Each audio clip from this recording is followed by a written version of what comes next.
মানে 10 বছরের মধ্যে যদি যেতে না পারি তাহলে আমি আর রাজনীতি করব না। জাতীয় নাগরিক পার্টির আহ্বায়ক নাহিদ ইসলাম ঘোষণা দিয়েছেন, আগামী 10 বছরের মধ্যে ক্ষমতায় না গেলে রাজনীতি থেকেই সরে দাঁড়াবেন।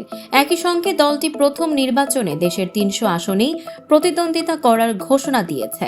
সম্প্রতি এক গণমাধ্যমকে দেয়া সাক্ষাৎকারে নাহিদ ইসলাম বলেন, আমরা 10 বছরের টার্গেট নিচ্ছি এবং আমি মনে করি এই 10 বছরের মধ্যেই বাংলাদেশের রাজনীতিতে আমরা প্রতিষ্ঠিত হব, ক্ষমতায় যাব, সরকার গঠন করব। তিনি আরো বলেন, দীর্ঘমেয়াদী চিন্তা ভাবনা করেই রাজনীতিতে এসেছি, কিন্তু যদি 10 বছরের মধ্যে ক্ষমতায় যেতে না পারি তাহলে আমি আর রাজনীতি করব না।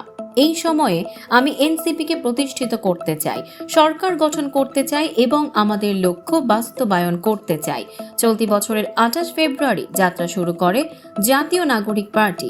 নাহিদের দাবি, তাদের দল ইতিমধ্যেই উল্লেখযোগ্য অগ্রগতি অর্জন করেছে। তার ভাষায়, আমরা অনেক দূর এগিয়ে গেছি। একটা রাজনৈতিক দল 15 থেকে 20 বছরে যে জায়গায় পৌঁছায় আমরা কিন্তু সেটাতে অলরেডি পৌঁছে গেছি। তিনি আরো বলেন, গণ অভ্যুত্থান আমাদের 10 থেকে 15 বছর এগিয়ে দিয়েছে, বাকিটা এখন আমাদের করতে হবে। জনগণ আমাদের সেই সুযোগটা দিয়েছে, দায়িত্বটা দিয়েছে। এখন প্রয়োজন দক্ষতা, যোগ্যতা, সততা ও নিষ্ঠা। নাহিদের এই সাহসী ঘোষণা এখন সামাজিক যোগাযোগ মাধ্যমে বেশ আলোচিত। দর্শক, সাম্প্রতিক ও চমকপ্রদ সব খবর পেতে ফলো করুন আমাদের ফেসবুক পেজ CB24 টিভি এবং সাবস্ক্রাইব করুন ইউটিউব চ্যানেল CB24 অফিসিয়াল।